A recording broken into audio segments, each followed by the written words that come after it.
Hello students. सो आज हम लोग टेम्पेस्ट का हमारे पास फर्स्ट क्लास है। ठीक है, फर्स्ट क्लास बहुत इंपॉर्टेंट है। Not only first class, in fact first 3 classes जो है वो टेम्पेस्ट का बहुत ज्यादा इंपॉर्टेंट है। रीजन बीइंग, फर्स्ट 3 क्लासेस में हम लोग एक्ट नहीं स्टार्ट करेंगे। इन दीज फर्स्ट 3 क्लास हम लोग पहले टेम्पेस्ट का बैकग्राउंड समझेंगे एंड शेक्सपियर का बैकग्राउंड समझेंगे। इसके जो ऑथर है, राइटर है विलियम शेक्सपियर, उनके बारे में जानेंगे, उनका बैकग्राउंड समझेंगे। एंड वो करने के बाद टेम्पेस्ट का क्या सो सॉरी टेम्पेस्ट का क्या बैकग्राउंड है वो समझेंगे हम लोग उसके बाद। And then we will proceed further. Okay, so I hope it is clear. तो अपना एक सेपरेट कॉपी बना लो फॉर टेम्पेस्ट, बिकॉज 11 एंड 12 दोनों के लिए काम आएगा ये। It's not only for class 11, 12 के लिए भी काम आएगा। एंड बीच बीच में अगर तुम लोग को अगर हम चैप्टर्स करने लग गए कोई और, या फिर ग्रामर करने लग गए, तो बहुत डिफिकल्टी आएगा। तो I would suggest make a separate copy for Tempest, जो कि 11 12 प्रॉपरली तुम्हें मेंटेन कर पाओगे। एंड ऑल्सो रनिंग नोट्स बहुत इंपॉर्टेंट है। तो ये क्लास स्टार्ट होने से पहले हम गिविंग बाइज 2 मिनट्स फटाफट से अपना सारा नोट्स वगैरह कलेक्ट कर लो। नोट्स बोल रही, सो सॉरी। एक नया कॉपी लेके आ जाओ, फ्रेश कॉपी, एंड उसको लेके रेडी रहो। किसी पेज में लिखने का दरकार नहीं है कि पेज वेज इधर उधर खो जाता है। स्क्रीनशॉट भी मत लेना। आई वुड सजेस्ट साथ में जैसे जैसे मैं पढ़ा रही हूँ तुम लोग के संग स्क्रीन शेयर करूंगी, जो भी मैं की पॉइंटर्स बोलूंगी तुम लोग उसको लिखना स्टार्ट कर देना। आई hope it is completely clear guys. Okay, so yes, first of all जो प्ले का नाम रखा गया टेम्पेस्ट, उसका मीनिंग जानते हैं। जब भी अपने कोई चैप्टर या पोएम कुछ भी डिस्कस करते हैं, पोएम सो सॉरी, जब भी अपने कोई टेम्पेस्ट जब भी कोई अपने चैप्टर या पोएम डिस्कस करते हैं, तो अपने क्या करते हैं, उसका ऑथर या पोएट के बारे में जानते हैं। क्यों जानते हैं उनके बारे में? Because let us take an example कि हम लोग कोई मूवी देखने जा रहे हैं। सो हम लोग डायरेक्टर का नाम देखते हैं कि नहीं, डायरेक्टर कौन है, हीरो कौन है, या फिर कास्टिंग कौन किया है, क्या है, नहीं है, so that we can have an idea about the movie. Like for example अगर संजू लीला भंसाली का मूवी है, तो वी नो कि बहुत ग्रैंड होने वाला है, jewellery this and that will be there, तो we have this idea. Similarly with English literature, जब भी हम लोग राइटर का बैकग्राउंड जानते हैं ना, तो उनके बैकग्राउंड से हम लोग को पता चलता है कि उनका ये जब उन्होंने लिखा था, ये प्ले या चैप्टर या पोम कुछ भी, तो उनका मेंटल स्टेट क्या था, एंड क्यों उन्होंने लिखा था, उनका बेसिकली स्पेशलिटी कौन सा है, उनका फोटे कौन सा है। लाइक पोएट एंड ऑथर भी डिफरेंट तरह के होते हैं। कुछ लोग नेचर के बारे में लिखते हैं, कुछ लोग सेंसिटिव टॉपिक्स के ऊपर लिखते हैं, कुछ लोग वुमेन के बारे में लिखते हैं, वुमेन के ऊपर जो इनजस्टिस होता है उसके ऊपर लिखते हैं, या कुछ कुछ ना कुछ टॉपिक्स पे लिखते हैं, बच्चों के ऊपर लिखते हैं कोई, या कोई हॉरर के ऊपर लिखता है, फिक्शन होता है, ये सब लिखते हैं। ठीक है, that is why it is very very important to know about the author और poet before starting any chapter, any play और एनी पोम। ठीक है, so I hope I'm clear now. Exam में आए नहीं आए, we will have to study about William Shakespeare. Exam में आना नहीं आना is completely indifferent. Also pandemic है, so every single month कुछ ना कुछ changes आ रहे थे। एग्जाम का पैटर्न तो ऑलरेडी बहुत डिस्टर्बेड है, so please don't get bothered because of this particular thing. जो हम लोग पढ़ रहे हैं, हम लोग को सिलेबस दिया गया है कि हाँ ये क्लास 11 का हमारा बुक है, क्लास 11 12 का। We have to read each and everything very thoroughly. हम लोग को कुछ भी मिस नहीं करना है, इरिस्पेक्टिव ऑफ एग्जाम्स हो नहीं हो, ऑनलाइन हो ऑफलाइन हो, या फिर कैसे ही पास कर दे। बट हम लोग को अपने 11 12 में जो हम लोग को बुक्स दिया गया, we have to complete the index part of it, मतलब जो कंटेंट्स हम लोग को दिया गया। Am I clear with everyone? Okay, now let us start with the play. अब सपोज करो हम लोग एक चैप्टर जब पढ़ते हैं, उसका जब हम लोग लाइक टाइटल जस्टिफिकेशन करते हैं कि टाइटल क्यों रखा गया है, टाइटल कुछ तो इंपॉर्टेंस होल्ड करता है, तभी तो लाइक पूरे चैप्टर का नाम रखा गया ना। तो ये तो पूरा एक प्ले है, ये तो प्रॉपरली एक बुक है, 5 एक्ट का, जिसके अंदर काफी सारे सीन्स है। सो इसका नाम टेम्पेस्ट क्यों रखा गया, वाई टेम्पेस्ट? ठीक है, क्यों कोई और नाम नहीं रखा गया, why only Tempest? And so इसका फर्स्ट ऑफ ऑल एक शॉर्ट मीनिंग जानते हैं कि टेम्पेस्ट का मीनिंग क्या है। ठीक है, एंड इसके ऊपर क्वेश्चन आंसर हम लोग काफी सॉल्व करेंगे बाद में जब हम लोग आगे बढ़ते जाएंगे, so don't worry about that part. So what is the meaning of the word Tempest? Tempest का मतलब होता है अ वायलेंट टर्बुलेंट स्टॉर्म, एकदम जोर से आंधी तूफान आना जो बहुत ही डिस्ट्रक्शन कॉज करता है। नॉर्मल आंधी तूफान नहीं, काफी जोर से जो आंधी तूफान आता है उसको हम लोग टेम्पेस्ट कहते हैं।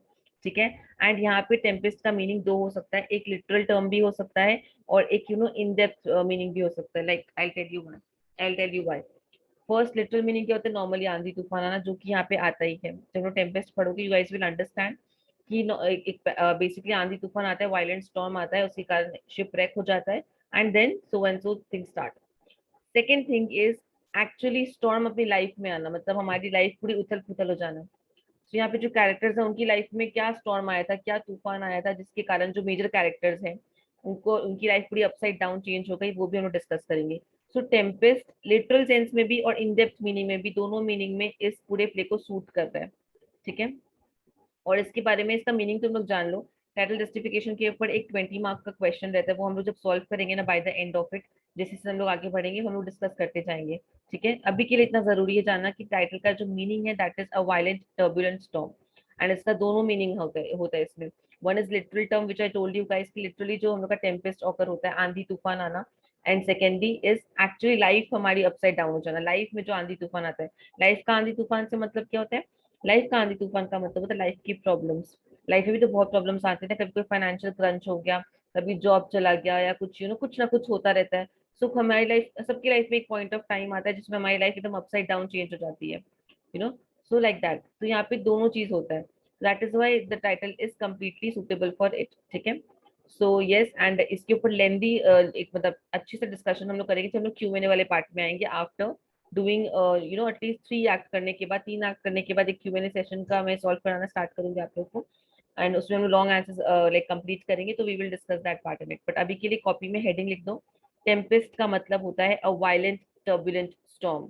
ठीक है, दोनों टर्म में, लिटरल सेंस में भी एंड इन डेप्थ में भी। I am writing it over here, literal sense and in depth sense में भी। ठीक है, दोनों में भी, या इंटरनल मीनिंग या what ever you can call it. ठीक है, सो ये चीज था इसका। नाउ तुम लोग में से किस किस को याद है वो वाला movie, that Channa Mereya movie, I don't remember the name of it, जिसमें रणबीर कपूर को चन्ना मेरेया सॉन्ग आता है। जिसने भी वो मूवी देखा है, उसमें मूवी कैसे स्टार्ट होता है? मूवी स्टार्ट होता है मूवी स्टार्ट होता है प्रेजेंट सिचुएशन से। प्रेजेंट सिचुएशन में रणबीर कपूर एक चेयर पे बैठा होता है एंड वो कुछ बता रहा होता है, एंड देन अगेन वो पास्ट में जाता है। ठीक है, पास्ट में जाने के बाद, पास्ट में उसकी क्या लाइफ थी, कैसी लाइफस्टाइल थी, क्या था, एवरीथिंग वो नरेट करता है, मतलब पूरा हम लोग को दिखाता है कि क्या हुआ था उसके साथ, उसकी लवर को क्या हुआ था, एंड ऑल दैट स्टफ उसके पास्ट में दिखाता है। एंड अगेन जब मूवी एंड होती है तो वो प्रेजेंट में आता है एंड देन वो चन्ना मेरे का जो सॉन्ग है वो गाता है। It was something like that, I don't remember the movie exactly, in fact name भी याद नहीं आ रहा मेरे को अभी फिलहाल। सो या, तो व्हाट माय पॉइंट इज कि जिस तरीके से वो मूवी था ना, present past and then present, this play is exactly like that. ये भी कहीं पे लिख लो तुम लोग, एक second, write it down somewhere, कि स्टार्ट होता है प्रेजेंट में, सिनेरियो जो होता है वो करंटली प्रेजेंट सिनेरियो से स्टार्ट होता है, प्रेजेंटली कुछ हो रहा होता है वहां से स्टार्ट होता है। उसके बाद हम लोग जाते हैं पास्ट में, एंड उसके बाद हम लोग अगेन आ जाते हैं प्रेजेंट में। ठीक है, सो past present, present past and present का सीक्वेंस यहाँ पे फॉलो होता है। सो maintain that part. So this was it. ठीक है, लाइक कि टाइटल का मीनिंग क्या है, टाइटल का literal sense and in that sense क्या है, प्रेजेंट पास्ट प्रेजेंट वाला पार्ट क्या है, this was all about it. And इसको लिखा गया है विलियम शेक्सपियर ने। तुम लोग ऑफकोर्स 11 में है, IISc 11 में, तुम लोग 9-10 में भी पढ़ा होगा MOV merchant of Venice, and इनका काफी सारा प्लेस का नाम यू गाइस ऑलरेडी नो। ठीक है, I don't have to repeat that part. One thing I would like to tell you, एक चीज तुम लोग में और शेक्सपियर में क्या कॉमन है, it's a very interesting fact, you guys will love to know it. That fact is, ये इनकी लाइफ का लास्ट प्ले था। इन्होंने लगभग 37 प्लेज लिखे हैं और काफी सारी चीजें लिखी, it's not only play, plays के अलावा भी लिखते थे। तो ये इनकी जिंदगी का आखिरी प्ले है। ठीक है, एंड तुम लोग का स्कूल लाइफ का लास्ट ईयर कौन सा होता है? 11 एंड 12। 12 तुम लोग की स्कूल लाइफ का एंड होता है, राइट, लास्ट ईयर है। So the connection, can you see कि तुम लोग को ये प्ले क्यों दिया गया 11 12 में? These are the last years of your school life, and ये उनकी लाइफ का लास्ट प्ले था, शेक्सपियर की लाइफ का। So Tempest, otherwise it's a very basically जब तुम लोग टेम्पेस्ट पढ़ोगे, एक चीज तुम लोग नोटिस करना, फ्यू मूवीज या few plays, it's not about the story. कभी कभी काफी सारे जैसे OTT प्लेटफॉर्म्स में आजकल सब कोई मूवीज वगैरह देखते हैं या वेब सीरीज देखते हैं, तो तुम लोग नोटिस करते हो कि वेब सीरीज वगैरह देखने के बाद OTT प्लेटफॉर्म पे लोगों का कमेंट क्या आता है? स्टोरी लाइन पे तो आता ही है कि stories are very good these days on OTT platform, but apart from story, लोग कैरेक्टर को बहुत ज्यादा अप्रिशिएट करते हैं। फॉर एग्जाम्पल पंकज त्रिपाठी के कैरेक्टर को या किसी और कैरेक्टर को लोग बहुत अप्रिशिएट करते हैं कि they are doing really well in these film, की एक्टिंग कितनी अमेजिंग थी, विक्रांत मसेज जैसे कितनी अच्छी एक्टिंग करते हैं, XYZ, I am giving you example. Why? Because characters are more important than story. कुछ कुछ मूवीज में स्टोरीज तो कुछ होल्ड ही नहीं करते, कैरेक्टर्स का जो रोल होता है ना, जिस तरीके से उन्होंने एक्ट किया होता है, वो ही मैटर करता है। So this play is also about that. इस प्ले में तुम लोग को स्टोरी का उतना रेलिवेंस नहीं मिलेगा, story is not that important over here, it is important but उसका उतना वेटेज नहीं है जितना कैरेक्टर्स का है। The diversity of characters which you guys will notice over here is immense, बहुत ज्यादा है। ठीक है, इतने डिफरेंट डिफरेंट टाइप के कैरेक्टर्स तुमको मिलेंगे, मतलब बहुत डिफरेंट डिफरेंट कैरेक्टर्स है यहाँ पे, ठीक है। So that is one thing, that यहाँ पे characters are more important than the story और then the plot of the act, basically plot of the play. Okay, so this was it. थोड़ा मैं बैकग्राउंड बता दिया मैंने। विलियम शेक्सपियर के बारे में भी हम लोग स्टार्ट करेंगे, बट उनके बारे में बताने से पहले हम लोग कैरेक्टर स्केच समझना पड़ेगा। रीजन बीइंग, जब हम लोग इसका बैकग्राउंड करेंगे ना, तो बैकग्राउंड में क्या क्या चीज ये लोग लाइक इसमें डाले एलिमेंट, कौन से कैरेक्टर ने क्या एलिमेंट को निभाया है।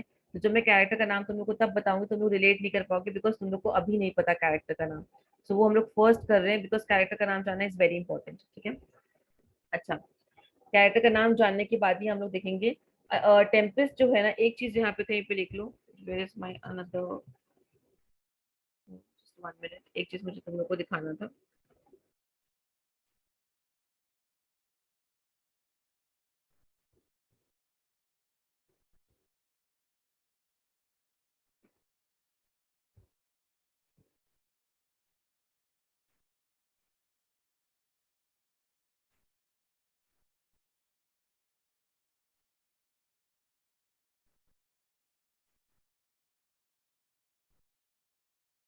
Just 1 minute,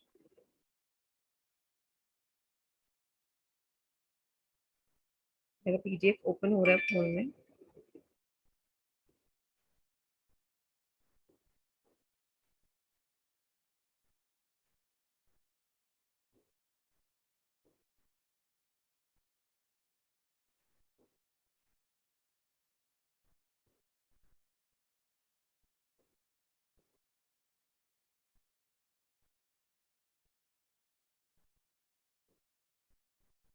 it's not opening right now, not an issue. Let us just mark, एक चीज कर लो तुम लोग, लिख लो, हम लोग यहाँ पे लिखा भी देता है, चलो लिखाई देता है। पीडीएफ ओपन नहीं हो रहा है, ठीक है, तो हम सोचते शेयर कर लेगा, बट ठीक है। टेम्पेस्ट जो है, this play is based on two things, unity of action and unity of time. Unity of action and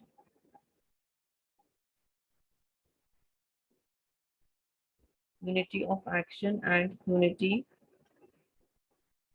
of time. अब what is the meaning of unity of action, unity of time, ये सारे तुम लोग को अपने intro part में ऊपर में लिखना है। टेम्पेस्ट का मतलब क्या है, अभी तक हम लोग ने क्या पढ़ा, वायलेंट टर्बुलेंट स्टॉर्म। दोनों लिटरल मीनिंग में भी स्टॉर्म आया था, एंड इन डेप्थ मीनिंग में भी, कि इसका इंटरनल मीनिंग क्या है, कि हमारी लाइफ में भी आंधी तूफान आना, लाइफ भी पूरी अपसाइड डाउन चेंज हो जाना, ठीक है। उसके बाद ये तुम्हारा जो पूरा प्ले कौन से फॉर्मेट में है, present, then past, and then again present format में है। देन ये पूरा प्ले किस बेसिस पे, दो चीज के बेसिस पे है, it is dependent on two things, unity of action and unity of time. Unity of action का मतलब होता है the entire play takes place in one island, on one island, ठीक है, एक आइलैंड पे होता है ये पूरा चीज, जो ये पूरा प्ले है। बहुत सारे प्लेसेस यहाँ पे नहीं दिखाए गए, एक पूरा आइलैंड पे यहाँ पे पूरा एक्शन होता है, ठीक है। यूनिटी ऑफ एक्शन, इसमें I am writing it somewhere here, ठीक है, तो मैं समझ जाना। यहाँ पे मैं एक्शन को डैश लिख के लिख देती हूँ। एक्शन होता है यहाँ पे वन आइलैंड, ठीक है, एक प्लेस पे। एंड देन टाइम जो यहाँ पे मैंने लिखा है, यूनिटी ऑफ टाइम, टाइम का मतलब होता है everything happens with in 24 hours. तो तुम जो ये 5 सीन पढ़ रहे हो, जिसमें 5 act, I am really sorry, 5 act जो तुम लोग पढ़ रहे हो, उसमें मल्टीपल सीन्स है, ठीक है। सो मल्टीपल सीन्स तो है, पर ये पूरा एक्ट जो हम लोग कवर कर रहे हैं, ये सिंगल डे का इंसिडेंट यहाँ पे बताया जाएगा। ये सब कुछ एक दिन में होता है, 24 आवर्स में, that is called unity of time, ठीक है। सो ये पूरी चीजें आपकी होती है 24 आवर्स में, ठीक है। तो रिमेंबर दिस थिंग। टेम्पेस्ट का मतलब क्या है, violent turbulent storm, literal meaning में भी, इन डेप्थ मीनिंग में भी, और ये पूरे कंटेक्स्ट में कैसे रहता है, present, past and present. And इसका मतलब क्या होता है, यूनिटी ऑफ एक्शन, मतलब ये दो चीजों पर डिपेंडेंट रहता है, unity of action and unity of time. कैसे, एक्शन मतलब सारी चीजें, जो भी एक्शन, जो भी ड्रामा हो रहा है यहाँ पे, जो भी प्ले में एक्टिविटीज हो रही है, everything is happening on one island. And दूसरा टाइम, यूनिटी ऑफ टाइम का मतलब है सब कुछ 24 घंटे के अंदर, एक दिन के अंदर हो रहा है। ये पूरा जो टेम्पेस्ट ऑकर हुआ है, from story to everything, you will understand in 1 day, मतलब ये पूरा इवेंट 1 डे का है। हाँ, पास्ट में जाएंगे वो लोग, टाइम वी कांट काउंट, हम लोग प्रेजेंट में बात करेंगे ना। पास्ट में भी जाएंगे तो पास्ट का तो पूरा बताएगा कि 12 साल पहले क्या हुआ था। I will tell you what is the relevance of 12th grade, क्या हुआ था, तो ऑल दैट पार्ट, ठीक है। अब आते हैं आइलैंड के नेम के ऊपर, ठीक है। आइलैंड के नेम के ऊपर आते हैं, उसका भी मैं आपको बताती हूँ। आइलैंड के नेम के ऊपर बहुत जन बोलते हैं कि ये आइलैंड का नाम था मेडिटेरेनियन, ठीक है, which was on the coast of Tunis, ठीक है, साउथ साइड था basically. Just let me check in my PDF, I don't know why my PDF is not opening.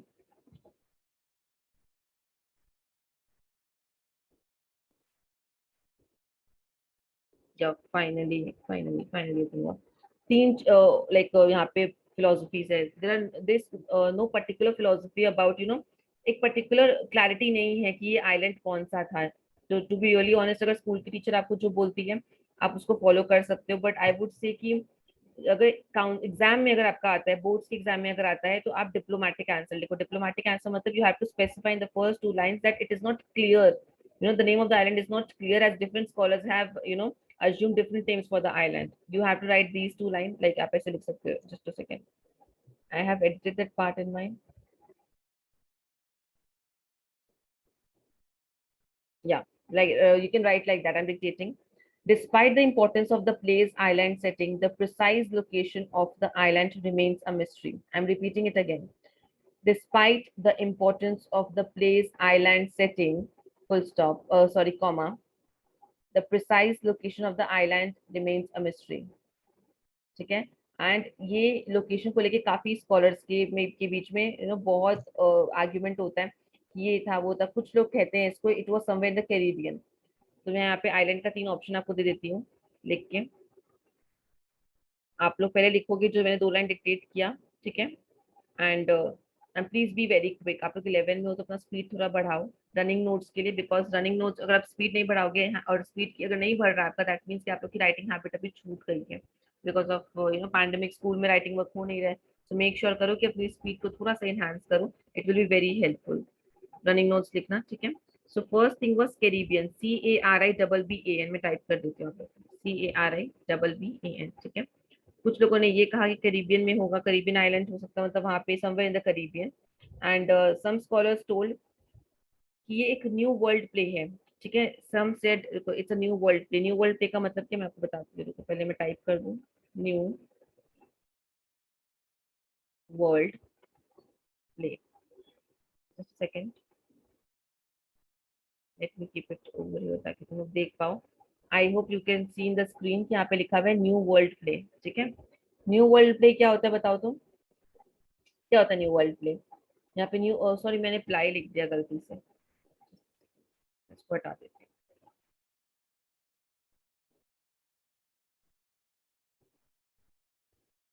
ठीक है। So what do you mean by new world play? New world play का मतलब होता है उस समय ना, जब ये प्ले लिखा गया तब कॉलोनाइजेशन चल रहा था अमेरिकन का, जब शेक्सपियर ने प्ले लिखा था।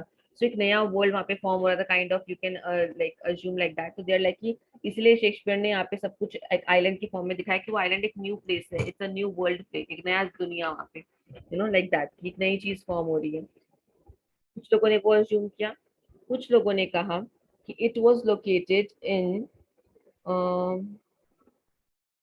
Mediterranean तो था, but yeah, I just want to see the exact location. Yes, located in the Mediterranean. मैं इसका स्पेलिंग भी लिख देती हूँ, MEDI। एंड कहाँ पे लिखा था, ऑफ द कोस्ट या साउथ की साइड में, समझ में से TERR, हाँ TERR में स्पेलिंग लिख देती हूँ, टेरेनियन। टाइपिंग एरर तो मेडिटेरेनियन, हाँ टाइपिंग एरर है, यहाँ पे आर के बाद टी आएगा, मेडिटेरेनियन, ठीक है। And this was basically off the coast of Tunis. Yes, यहाँ पे साउथ नहीं लिखा पर मुझे साउथ ही याद है, बट इसलिए मैं आपको बता देती हूँ। प्रोबेबली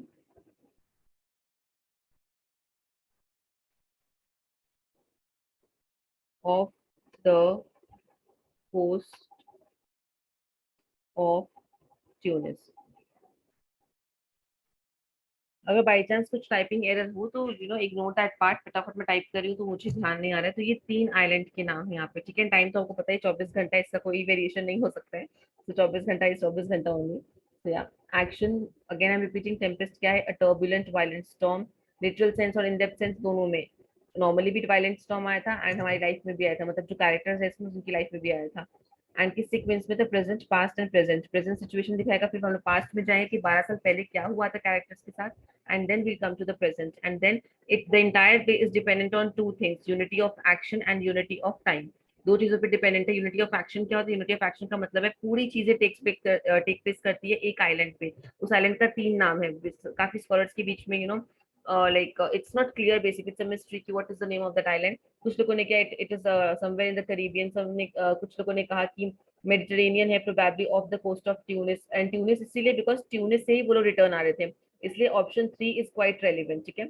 वो लोग जब वापस आ रहे होते हैं, उनकी शिफ्ट जब रेक होती है, तो वो ट्यूनिस से एक शादी अटेंड करके आ रहे होते हैं, तभी होता है ऐसा। So basically third number option ज्यादा रेलिवेंट है। बट अगर देखो स्कूल में हम आपको कुछ भी बोल सकते हैं, या मैं आपको कुछ भी बता सकती हूँ, स्कूल में कुछ भी बोल सकते हैं, बट वी डोंट नो कि काउंसिल कौन सा आंसर फॉलो करेंगे, राइट।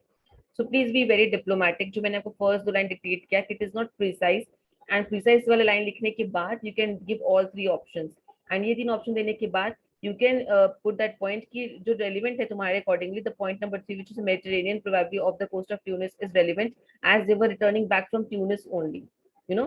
तो frame your answer like that, play very safe, ताकि आप काउंसिल को दिखाओ। अगर 2 मार्क्स के लिए भी आ रहा है तो भी इस तरीके से दिखाना, अदरवाइज वी नेवर नो कि वो मार्क्स क्यों कट जाएगा, because you know it's not clear, कहीं कहीं पे कुछ मेंशन है, कहीं पे कुछ मेंशन है। सो वो लोग क्या मानेंगे, वी हैव नो आइडिया। तो आप अगर तीनों को ऑप्शन दे दोगे, अपनी बात क्लियरली रखोगे, तो ये आपके लिए बेनिफिशियल रहेगा, ठीक है। सो या हम लोगों ने बैकग्राउंड पूरा लाइक समझ लिया क्या है नहीं है। शेक्सपियर के बारे में भी पढ़ेंगे, that is a bit lengthy, but सबसे पहले कैरेक्टर समझना जरूरी है। अगर कैरेक्टर नहीं समझोगे ना, तो मैं शेक्सपियर के बारे में जब पढ़ाऊंगी आपको, तो मैं शेक्सपियर से कैरेक्टर कुछ रिलेशन भी है उनका, ठीक है। सो मैं आपको वो बताऊंगी तो आपको समझ में नहीं आएगा। So it is very important for us to you know understand the characters first. मैं ये पूरा चीज अभी इरेज कर रही हूँ, आई होप आप लोग सबने इसको कॉपी किया है। नहीं किया है तो फटाफट से कॉपी कर लो। मैं आप लोग को यू नो लाइक 30-40 सेकेंड्स और दे दो, अराउंड 1 मिनट में दे देती हूँ, आप लोग फटाफट कर लो, ठीक है।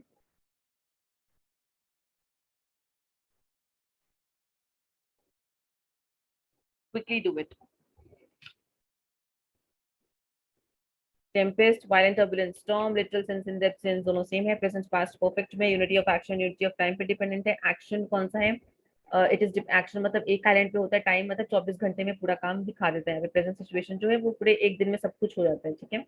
एंड आइलैंड का 3 अजम्पशंस हैं यहाँ पे। One is somewhere in Caribbean, and second is new world play बोला गया बिकॉज उस समय कॉलोनाइजेशन चल रहा था अमेरिकन का, सो वी वर लाइक कि इसलिए न्यू वर्ल्ड प्ले के तौर पे इन्होंने एक नया आइलैंड दिखाया, तो उन्होंने बहुत जन ने वो रेफरेंस दिया।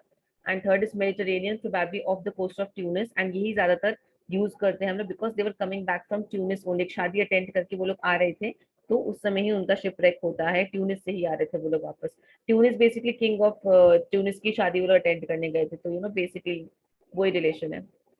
आई होप इट इज क्लियर। मैं इसको हटा रही हूँ, ठीक है।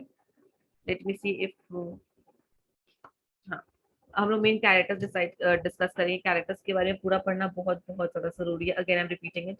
सो अभी कैरेक्टर्स को पढ़ लोगे ना, जान लोगे उनको, तो आप आगे जब पढ़ोगे तो आपको बहुत आराम होगा। यू नो आप हर एक कैरेक्टर से रिलेट कर पाओगे। कैरेक्टर्स को नहीं जाने बिना ना मैं कुछ भी आपको बोलूंगी about Shakespeare, about the background of Tempest, या क्यों इन्होंने क्या चीज कंपेयर की है इस प्ले में, किसके संग क्या कंपैरिजन हुआ, आप नहीं समझ पाओगे। सो कॉपी में एक सेपरेट पेज बनाओ, जैसे से मैंने कॉपी किया वैसे वैसे आपको लिखना, ठीक है। I am removing this part, just a second.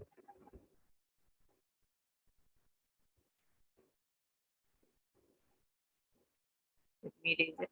Yeah, I've erased it. Now coming to the characters. सबसे प्रिंसिपल कैरेक्टर या main character what ever you call it is Prospero over, ठीक है। मेन कैरेक्टर्स में आते हैं।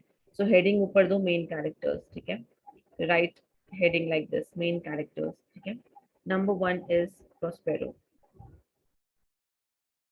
Number 1 is Prospero, ठीक है। अब प्रोस्पेरो है कौन, let's start. Who is Prospero, just 1 second.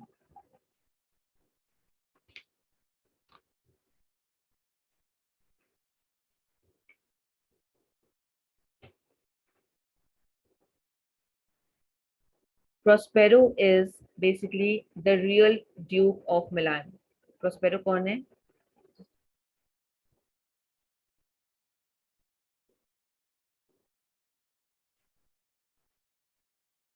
Prospero is the, मैं ब्रैकेट में लिख रही हूँ, the real duke of Milan, ठीक है।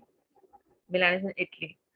सो प्रोस्पेरो एक्चुअल ड्यूक है मिलान के, he is the real one, he is rightful Duke of Milan, ठीक है। सो मतलब आप ड्यूक समझो राजा, हमारी लैंग्वेज में, नॉर्मल लैंग्वेज में आप लोग राजा समझ लो, ठीक है। यहाँ पे 2 किंगडम की बात होगी। प्रोस्पेरो ये रहे,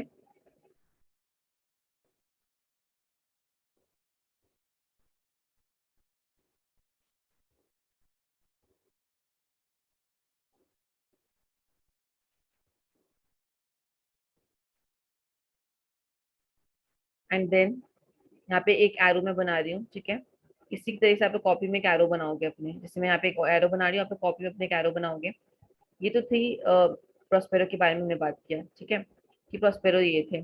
बट अब एरो बनाने के बाद यहाँ पे लिखूँ, जहाँ पे जैसे जिस तरीके से मैं लिख रही हूँ उसी तरीके से कॉपी में लिखना is the reason why I am telling this. हम लोग लाइन बाय लाइन कैरेक्टर्स को लिख लेते हैं, उसको रट्टा मारते हैं, don't write like that. Family tree kind of बनाए, जैसे बचपन में बनाते थे ना हम लोग कॉपीज में, फैमिली ट्री टाइप का, तो समझ में अच्छे से आता था। तो उस तरीके से ही हम लोग करेंगे यहाँ पे भी, ठीक है। सो प्रोस्पेरो की एक बेटी थी, या बेटी, हाँ बेटी थी, उसका नाम था मिरांडा, राइट, मिरांडा। मैं यहाँ पे आपको एरो में लिख देती हूँ, डॉटर, ठीक है। अब मिरांडा की नेम का मतलब क्या होता है? मिरांडा का मतलब होता है वंडरफुल या टू बी वंडर्ड एट, ठीक है।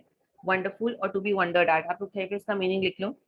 मिरांडा की मैं यहाँ पे टाइप नहीं कर रही हूँ बिकॉज कैरेक्टर का बड़ा सीक्वेंस खराब हो जाएगा, अगर बीच में मैं कहीं पे टाइप करना स्टार्ट कर दिया। तो मिरांडा के का जो नाम का मतलब होता है दैट मीन्स वंडरफुल और टू बी वंडर्ड एट, ठीक है। वंडरफुल और to be wondered at, Miranda उनकी बेटी का नाम था। अब आते हैं हम लोग इनकी दूसरी फैमिली के बारे में, मतलब और जो फैमिली मेंबर उनके बारे में डिस्कस करते हैं। इनका एक ऐसे एक एरो बनाओ, जैसे मैंने नीचे बनाया है। एक मैंने प्रोस्पेरो की राइट हैंड साइड में बनाया है, एक मैंने नीचे बनाया है, ठीक है। सो एक उनके भाई थे, छोटे भाई थे, जिनका नाम है एंटोनियो। नाम फेमिलियर लग रहा है कुछ? हमने मूवी में पढ़ा है, एंटोनियो, ठीक है। एंटोनियो उनके यंगर ब्रदर है, and he is the current Duke of Milan. Current मतलब जब चैप्टर स्टार्ट करोगे तो वो उस वक्त लाइक रहते हैं। इन्होंने ट्रेचरी से, चीटिंग से, मैं लिख देती हूँ यहाँ पे, current Duke of Milan.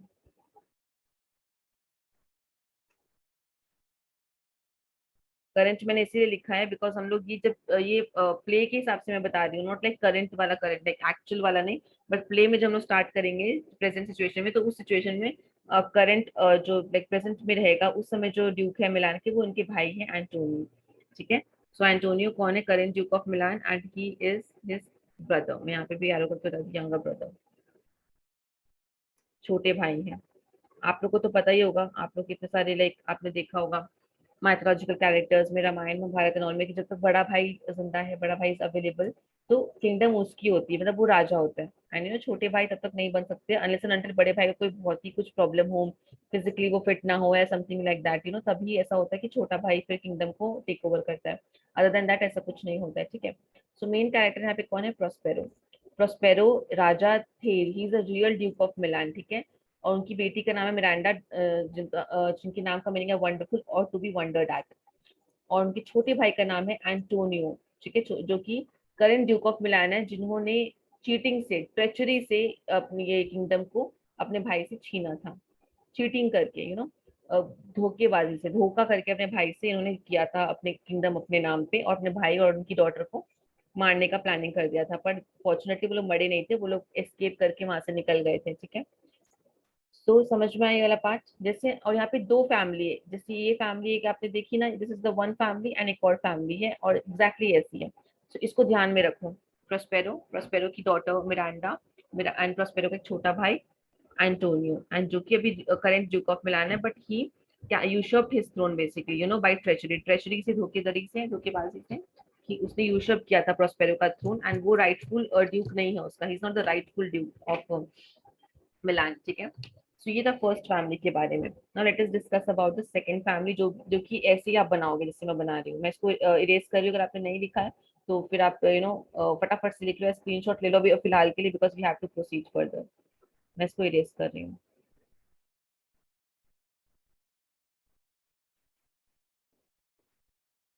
Now.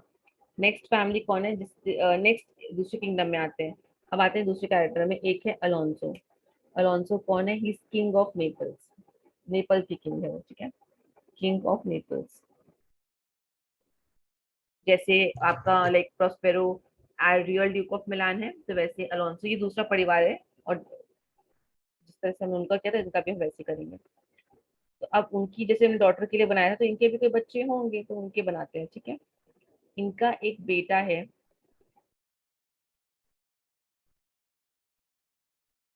या सन, जिनका नाम है फर्डिनेंड, जिनका नाम है फर्डिनेंड। एक डॉटर भी है, क्लैरिबेल, बट क्लैरिबेल का रोल इस पूरे प्ले में नेग्लिजिबल है, नेग्लिजिबल होके भी बहुत बड़ा रोल है। I tell you how. But आप मेजरली याद रखना उनकी, लाइक प्रोस्पेरो की अगर बेटी है तो अलोंसो का एक बेटा है, ठीक है। मेजर दो कैरेक्टर्स यही है। इनकी डॉटर का नाम भी मैं लिख दे रही हूँ, बट वो इट्स नॉट रेलिवेंट, मतलब पूरे आपको प्ले में उनका कहीं पे उतना जिक्र नहीं है। बट हाँ, वो फिर भी एक इंपॉर्टेंट रोल प्ले करती है, कैसे मैं वो आपको बताती हूँ। फर्डिनेंड कौन है, उनके बेटे हैं, सन, ठीक है। एंड डॉटर का नाम है क्लैरिबल,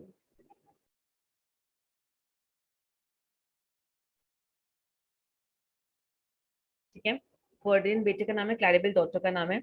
अब क्लैरिबल क्यों इंपॉर्टेंट है, बिकॉज ये लोग सब क्लैरिबल की ही शादी में जा रहे होते हैं, जो कि किंग ऑफ ट्यूनिस से हुई थी। और वहां वह उनकी शादी में जाने की वजह से ही जब वो लोग रिटर्न आ रहे थे तो शिपरेक हुआ, एंड टेम्पेस्ट हुआ, एंड देन टेम्पेस्ट, इस तरीके से लिखा गया। सो अगर इनकी शादी इतनी दूर होती ही नहीं तो ये सब होता ही नहीं, उसके अलावा इनका कोई रोल नहीं है यहाँ पे। बेसिकली टेम्पेस्ट में will not see her name anywhere in except in the first act. उसके बाद नहीं आता है इनका नेम वगैरह। So this is it. तो बेसिकली अगर आप क्लैरिबल को बस एक नाम की तरह याद रखो कि डॉटर है, क्यों इंपॉर्टेंट है वो, बट रेलिवेंस आप फर्डिनेंड से ज्यादा रखना, बिकॉज लाइक प्रोस्पेरो की बेटी मिरांडा, प्रोस्पेरो भी एक लाइक किंग है, एक ड्यूक है, अलोंसो भी एक किंग है, उसका एक बेटा है। तो एक डॉटर है एंड एक बेटा है। तुम लोग को थोड़ा सा मूवी का प्लॉट लग रहा है, या कि इन दोनों के बीच में लव स्टोरी भी है, यहाँ पे फर्डिनेंड और मिरांडा के बीच में लव स्टोरी रहेगी, जो कि हम लोग जब पढ़ेंगे तो you guys will get to know, ठीक है। सो अब आते हैं, ये फैमिली ट्री अभी भी कंप्लीट नहीं हुई है, we have to complete the family tree now. एक छोटा सा एरो मैं बना रहा था कि लाइन कम लगे। जिस तरीके से प्रोस्पेरो का एक छोटा भाई था, वैसे ही अलोंसो का भी एक छोटा भाई था, ठीक है, जिसका नाम है सेबास्टियन। इसका नाम था सेबास्टियन, उसका नाम था सेबास्टियन। क्या नाम था, सेबास्टियन। ये उसका यंगर ब्रदर था, जिस तरीके से वो उसका like Antonio was the younger brother of Prospero, वैसे। तो आपको फैमिली ट्री याद रहेगा, ऑलमोस्ट सेम फैमिली ही है इनकी, बस जो भी लिखा हुआ है मैं आपको बता दे रही हूँ, ठीक है। अब सेबास्टियन के दो सर्वेंट थे, इनकी फैमिली थोड़ी सी हम लेंदी कर देते हैं, ठीक है। सेबास्टियन के ना दो सर्वेंट थे, आप लोग ने देखा होगा, जोधा अकबर मूवी आपने देखी है तो आपने देखा होगा कि जो जब जोधा की शादी होती है तो वो अपने पीहर से, अपने घर से, मतलब अपने साथ कुछ लड़कियों को भी लेके आती है, जो कि टेक्निकली उनकी सर्वेंट है बट दोस्त जैसी बन जाती है, ठीक है। जैसे कि आपने नेरेसा और उसका देखा था ना, what we called, I forgot the name, देखो, Nerissa and I just can't recall the name only. Nerissa and उसकी जो ओनर का नाम था, ओ माय गॉड, ठीक है। सो जिस तरीके से उन दोनों के बीच में रिलेशनशिप था, and Portia, Portia, so oh my God, या पोर्शिया एंड एलिसा जैसे थे, एलिसा टेक्निकली उनकी सर्वेंट थी, बट स्टिल एक फ्रेंडशिप हो गई थी इन दोनों के बीच में। तो वैसे सेबास्टियन के दो सर्वेंट थे, दोनों सर्वेंट्स का नाम लिख लो, स्टेफानो एंड ट्रिंकुलो, मैं लिख देती हूँ, Stefano and ट्रिंकुलो। Number one servant का नाम है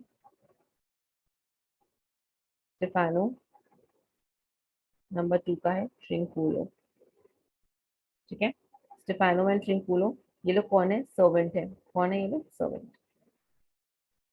दे आर द सर्वेंट। ये लोग जो है, ये मैं बहुत ही अजीब सा मैंने सेकंड ब्रैकेट बनाने की कोशिश की थी, दे आर सर्वेंट, यहाँ पे मैं ब्रैकेट में लिख दे रही हूँ सर्वेंट है,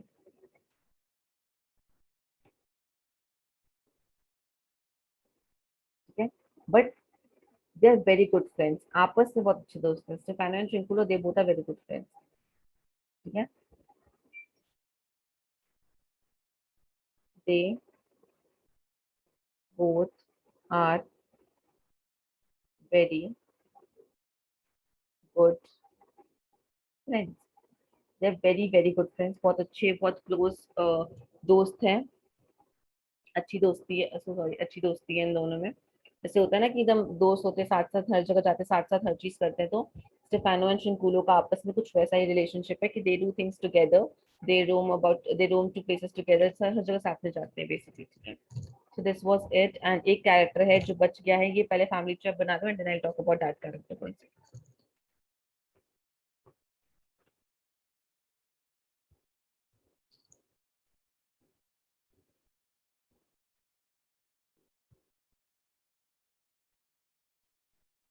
फटाफट सब कॉपी कर लो।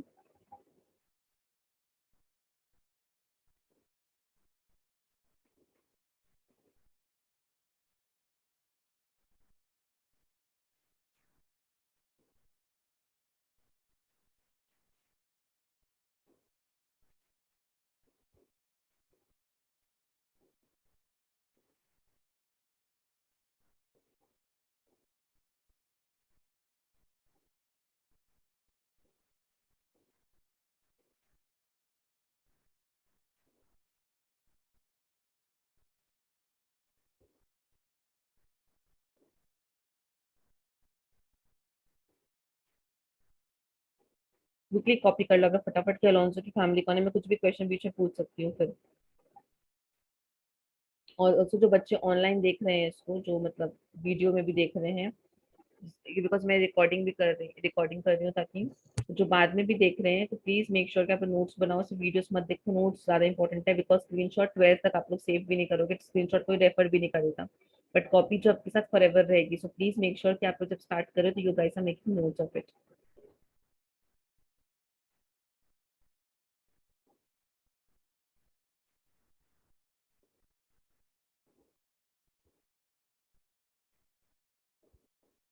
ठीक है, अब मैं इसको रिमूव कर रही हूँ।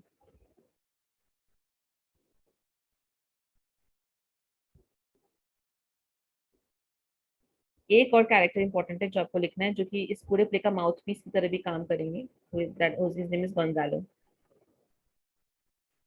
गोंजालो, गोंजालो कौन है basically? Gonzalo is a counsellor to Alonso. ठीक है, अलोंसो आपको पता है, हमने अभी अभी पढ़ा, he is a counsellor to Alonso. एक होता है ना किंगडम में कुछ भी इंपॉर्टेंट चीजों की को लेके, या काउंसलर का टर्म आजकल आप लोग ज्यादा जानते हैं कि mental health is a very prevalent topic these days. So आप लोग को पता होगा, काउंसलर एक काउंसल करने के लिए, गाइड करने के लिए, जैसे कुछ भी सपोज कर लो, जो किंग होता है, किंग हो तो जाते हैं, वो बहुत इंटेलिजेंट होते हैं, नॉट सेइंग किंग इंटेलिजेंट नहीं होते, बट जो इंपॉर्टेंट इंपॉर्टेंट डिसीजन होते हैं उनके पीछे काफी सारा ब्रेन होता है, जैसे अकेले उनका एक डिसीजन नहीं होता हर चीज। सो बहुत लोग काम करते हैं, बहुत लोग सजेस्ट करते हैं, तब कुछ जाके डिसीजन होता है। So Gonzalo is a counsellor to Alonso, but इन्होंने शुरुआत में बहुत बच्चों को कंफ्यूजन होती है गोंजालो कहाँ काम करता है। गोंजेलो एक्चुअली, जब प्रेजेंट में हम लोग आएंगे तो वो एक्चुअली अलोंसो का काउंसलर है, but he used to work under Prospero when he was Duke of Milan. समझ में आया? जब प्रोस्पेरो ड्यूक ऑफ मिलान थे तो इन्होंने उसके अंडर भी काम किया है। सो बिगिनिंग में आप देखोगे कि उसने प्रोस्पेरो को एस्केप करने में भी हेल्प भी की थी, मतलब प्रोस्पेरो को जब वो लोग एस्केप करके वहां से मारने का ऑर्डर किया गया था, तो प्रोस्पेरो और उसकी बेटी को उसने कुछ हेल्प किया, प्रोवाइड किया था, जिस हेल्प की वजह से वो लोग एस्केप कर पाए, मतलब सर्वाइवल किट दिया था। सर्वाइवल किट क्या होता है? थोड़ा बहुत फूड, थोड़े बहुत पैसे, थोड़े बहुत कपड़े, थोड़े बहुत जो हमें कुछ दिनों के लिए जरूरत होता है, वो सब चीजें जो उसने प्रोवाइड की थी, छुपके से छुपके। ठीक है, तो बहुत बच्चों को कंफ्यूजन होता है कि मैम किसका योग बेसिकली लाइक गोंजालो का रोल क्या है फिर। सो गोंजालो जब प्रेजेंट में आप पढ़ोगे तो वो काउंसलर रहे अलोंसो का, बट जब पास्ट में हम जाते हैं, सो प्रोस्पेरो जब किंग ऑफ नेपल्स थे तो इन्होंने उनके अंडर भी काम किया है। ठीक है, ही has worked under Prospero when he was Duke of Milan. ठीक है, हम यहाँ पे लिख देते हैं he once worked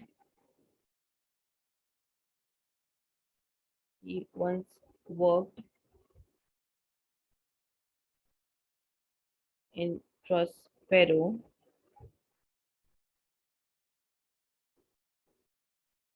service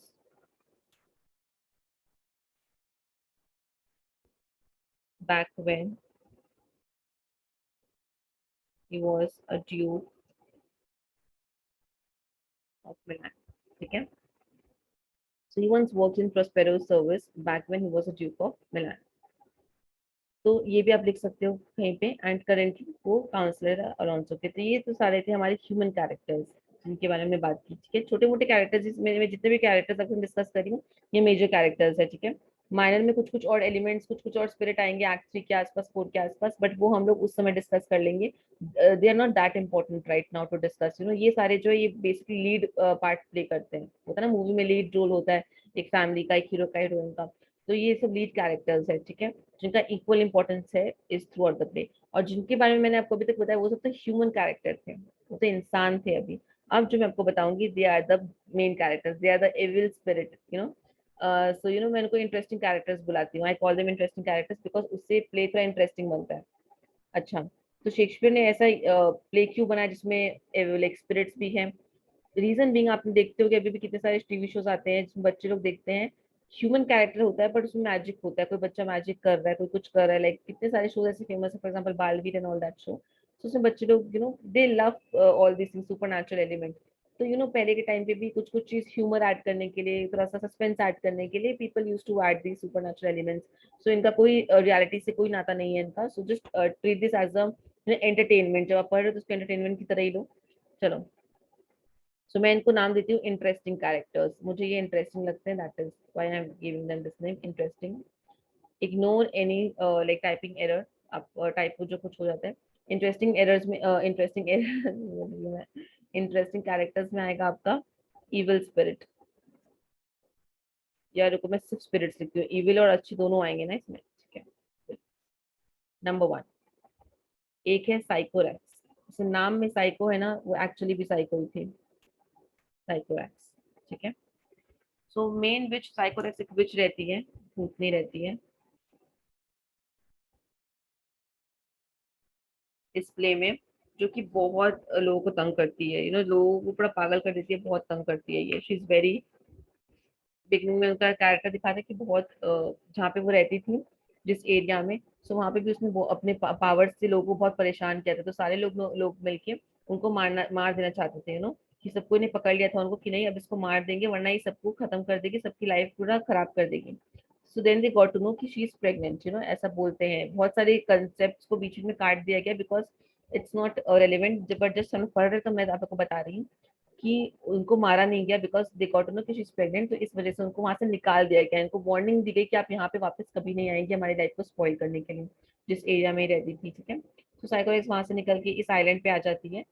तो साइकोरेक्स का एक बेटा होता है। अब आपने देखा होगा विच का तो पूरा फीचर्स विच जैसे होंगे, भूतनी जैसे, तो इनका एक बेटा रहता है। इनके बेटे का नाम रहता है कैलिबन, ठीक है। कैलिबन सन, कैलिबम नहीं कैली, अरे what is happening, I am unable to correct this part. It is an, या मैं पता नहीं करेक्ट नहीं कर पा रही हूँ, मैं बार बार इसमें क्लिक कर रही हूँ तो वो कुछ और ही हो जा रहा है। देखो मैं इरेज कर देती हूँ उसको वापस, हाईलाइट, कूल, सभी इरेज हो गया, कोई बात नहीं, I type again. Interesting characters,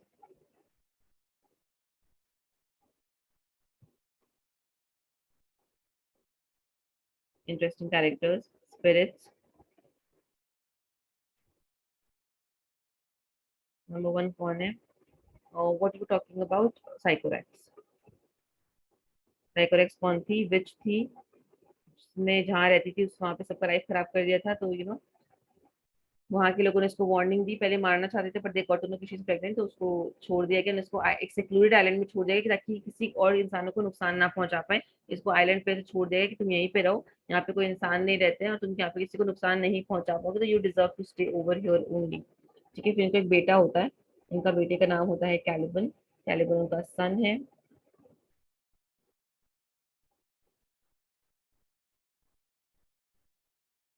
Caliban जो है उनके बेटे का नाम है, ठीक है। सन का नाम रहता है। और जैसे आपने मरमेड को देखे ना, मरमेड कैसी होती है? मरमेड का वेस्ट तक नीचे मछली जैसा होता है, अपर पार्ट जो होता है ना, वो कैसा होता है? वो होता है आपका इंसानों जैसा। तो कैलिबन का भी बॉडी कुछ ऐसा था, आधा वो इंसान जैसा था एंड आधा वो आपका लाइक व्हाट टू से, हाफ ह्यूमन था and half he was like which का बेटा है ना, तो हाफ ह्यूमन हाफ एनिमल वैसा। एंड अगर कोई रेलिवेंट पिक्चर मुझे इसका मिला ना जिससे मैं आपको रिलेट करवा पाऊँ तो I will show it to you guys, ठीक है। या फिर आप समझ लो ना, थोड़ा सा वियर्ड सा पिक्चर, आधा कलर्ड पिक्चर या आधा थोड़ा एनिमल टाइप का पिक्चर, लाइक दैट। लाइक जो पिक्चर्स मेरे पास है ना, उसमें क्या क्या है, उसमें उनकी पूरी बॉडी को ये ग्रीन कलर से कलर कर दिया गया, लाइक एक एनिमल का होता है ना, पर स्ट्रक्चर तो ह्यूमन जैसा ही है। कलरिंग एंड बॉडी में जो पैचेस है वो एनिमल्स जैसे पैचेस है, but structure of the body and face is like a human being. So Caliban वैसा था, हाफ ह्यूमन हाफ एनिमल, ठीक है। हाफ ह्यूमन बॉडी था, जैसे मरमेड होती है वैसे ही था। सो कैलिबन वॉज बॉर्न, तो वो भी उस आइलैंड पे रहता था। उसके बाद क्या हुआ था, Sycorax and Caliban was just like his mother, he was very unfaithful, कोई भी फेथफुल नहीं था अपने किंग को लेके। एंड मतलब किंग बोल रहे अपने मास्टर को लेके, and he was also very abusive and मतलब he was a evil spirit, evil is the term for her, the term for him basically. Now अब आते हैं अच्छी स्पिरिट के बारे में बात करते हैं कि अच्छी स्पिरिट कौन है। अच्छी जो स्पिरिट था उसका नाम है एरियल, ठीक है, गुड स्पिरिट। हम गुड यहाँ पे लिख दे रहे हैं। अच्छा, जो टेम्पेस्ट वगैरह होता है, इस पे दिमाग किसका होता है? जो टेम्पेस्ट आंधी तूफान जो लेके आता है उसमें दिमाग रहता है प्रोस्पेरो का, बट एग्जीक्यूट किसने कर क्या होता है? एग्जीक्यूट करता है Ariel. Ariel is the one behind और दैट टेम्पेस्ट जो ऑकर होता है, जो इतना इतना तेज आंधी तूफान, आसमान काला हो जाना एंड इतना तेज वेव्स आना, आंधी तूफान आना, वो मैजिकल पावर से एरियल करता है, ऑर्डर प्रोस्पेरो का रहता है। एंड एरियल का जो मास्टर है वो प्रोस्पेरो रहता है। अब आप लोग बोलोगे मैं मास्टर कैसे, एरियल क्यों उनका सर्वेंट है, एरियल क्यों काम करता है उनके लिए, तो आई टेल यू। साइकोरैक्स ने एरियल पे कुछ स्पेल कास्ट कर दिया था और उसको स्पेल कास्ट करके कहीं पे बांध दिया था एक ट्री से। We'll get to know about the tree and everything when we'll read the act. Tree से बांध दिया था, ठीक है। और कास्ट करने के बाद अब जब भी आप कोई स्पेल कास्ट करते हो तो अगर आपको वो चीज तोड़नी है, वो उस स्पेल से किसी को मुक्त करना है, तो स्पेल को रिवर्स स्पेल भी तो करना पड़ेगा ना। If someone is casting a spell, so they that person should know the reverse spell of it also. So technical चीज है, कुछ भी चीज को अंडू करने के लिए। जैसे हमने महाभारत में देखा था ना कि उनको चक्रव्यूह का अंदर का रास्ता तो पता था पर निकलने का नहीं पता था, बिकॉज उनकी मॉम तब तक सो गई थी, जो अर्जुन के बेटे थे। तो उनको जाना तो अंदर का रास्ता पता, पर निकलते टाइम वो नहीं निकल पाए। So like that you should know both the way. तो साइकोरैक्स ने उन पे कास्ट तो किया स्पेल, बट स्पेल कास्ट करने की कुछ बाद उनकी डेथ हो जाती है साइकोरैक्स की। और अब कौन, अब ये स्पेल वही इंसान रिवर्स कर सकता है जिसको मैजिकल पावर्स पता हो या मैजिकल पावर्स या स्पेल्स के बारे में आइडिया हो, ठीक है। सो 12 साल तक एरियल वहां पे बंधा रहा उस ट्री से, एंड देन प्रोस्पेरो ने उसको वहां से मुक्त किया। Prospero Prospero was very knowledgeable. Prospero को मैजिकल बुक्स पढ़ने का बहुत शौक था, विचक्राफ्ट के बारे में, ऑकल्ट के बारे में। He used to study a lot about all those topics. तो उसने अपने मैजिक से अपने उसको रिवर्स स्पेल पता था, तो उसने रिवर्स स्पेल करके उनको फ्री किया। किसको फ्री किया? उनको फ्री किया, ठीक है। तो फ्री कर दिया अब इनको। अब फ्री करने के बाद जैसे हम लोग जिन होता है ना, जिनी, जैसे जिनी वाला हम ऐसे करके जिन को निकालते हैं एंड जिनी बोलता है ना कि आपकी 3 विशेष मैं पूरी करूंगा, आप मेरे मास्टर हो, एंड उसके बाद आई एम फ्री। तो वैसा ही था। तो अब Ariel owe his life to Prospero, तो प्रोस्पेरो उसका मास्टर बन गया। तो प्रोस्पेरो ने उसको बोला कि तुम्हारे अंदर जो शक्तियां हैं, मुझे उस शक्तियों की मदद चाहिए होगी फॉर दिस टेम्पेस्ट, मुझे रिवेंज लेना है, ठीक है। सो मुझे ये सब करना चाहिए, जैसे जैसे मैं तुम्हें बोलूंगा वो काम वैसे वैसे होना चाहिए। अगर वैसे वैसे होता है तो very good, well and good. अगर वैसे होगा तो उसके बाद मैं तुम्हें फ्री कर दूंगा, अगर मैंने जैसे तुम्हें बोला है वैसे प्लान एग्जीक्यूट करते हो तो। This was the condition laid by Prospero in front of Ariel. So Ariel accepted it, and सब कुछ जो हुआ है वो एरियल का भी एग्जीक्यूशन में हाथ रहा है, ठीक है। और आप लोग देखोगे ही is a very good spirit, बहुत लॉयल रहता है। बस पूरे प्ले में बीच में वो एक बार अपना एहसान जताता है प्रोस्पेरो को कि देखिए मैं आपके लिए ये कर रहा हूँ, वो कर रहा हूँ। सो प्रोस्पेरो उसको एक अच्छा लेसन देता है बाय एक्सप्लेनिंग हिम कि what he has suffered at the hands of Sycorax, Sycorax ने कैसे इसको ट्रीट किया था, किस तरीके से वो टॉर्मेंट किया था। 12 साल तक वो कैसे फंसा रहा एक जगह पे, हिल नहीं पा रहा था। तो he basically reminds him everything, कि तुम ये भुगत के आए हो, now you are showing me attitude कि तुम मेरे लिए इतना कुछ कर रहे हो। So from that point of time Ariel ने कभी एक्सप्रेस नहीं किया कि, बिकॉज कभी कभी रियलाइज करवाना पड़ता है कि I have done so much for you, like that part. तो this was all about characters. ये थे पूरे कैरेक्टर्स के बारे में। हम लोग वापस से कैरेक्टर को एक बार रिवाइज करते हैं। First was Prospero. प्रोस्पेरो कौन है? रियल ड्यूक ऑफ मिलान। उनकी बेटी का नाम है मिरांडा, उनके नाम का मीनिंग है वंडरफुल और to be wondered at. Prospero के एक छोटे भाई हैं हु इज द एक्चुअल मतलब current duke of Milan, and as he usurped his throne by treachery. अब आते दूसरे परिवार की ओर, वो है अलोंसो। अलोंसो कौन है? किंग ऑफ नेपल्स है। उनका बेटा कौन? उनका बेटा है फर्डिनेंड। उनका भाई कौन? उनका भाई है सेबेस्टियन। और सेबेस्टियन की 2 सर्वेंट है, स्टेफानो एंड ट्रिंकुलो। स्टेफानो एंड ट्रिंकुलो आपस में बहुत अच्छे दोस्त हैं, हर जगह साथ साथ जाते हैं। और पूरे प्ले में भी जहाँ स्टेफानो होगा वहां ट्रिंकुलो होगा, आप लोग देख लेना वो चीज। अब आते हैं हम लोग गोंजालो पे। गोंजालो कौन है? He was a counsellor to Alonso, but earlier he has worked with Prospero also when he was the duke of Milan, ठीक है। Now coming to the interesting characters which is spirits. Sycorax was a witch, and basically she was a very dangerous witch. She was thrown out from the place as she used to torture other people, but she was not murdered by them because she was pregnant that time. So she was left in an isolated island that time, and then she gave birth to a male child, basically Caliban, and Caliban was half witch, half animal. I mean, half ghost and half animal. And Ariel was a good spirit. Ariel suffered at the hands of Sycorax. Sycorax उसको बांध के रख दिया था 12 साल तक, and उसको free किया गया था प्रोस्पेरो ने, बिकॉज प्रोस्पेरो को मैजिकल लाइक स्पेल्स वगैरह पता है, तो उन्होंने फ्री किया एरियल को।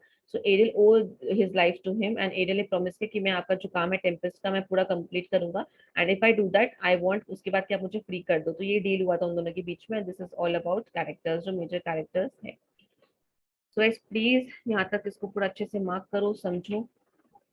जो नेक्स्ट पार्ट होगा, नेक्स्ट पार्ट में अब तुम लोग को हम शेक्सपियर के बारे में बताएगा। नेक्स्ट पार्ट जो हम लोग पढ़ेंगे that will be all about Shakespeare, and कैसे Shakespeare and Tempest inter related है।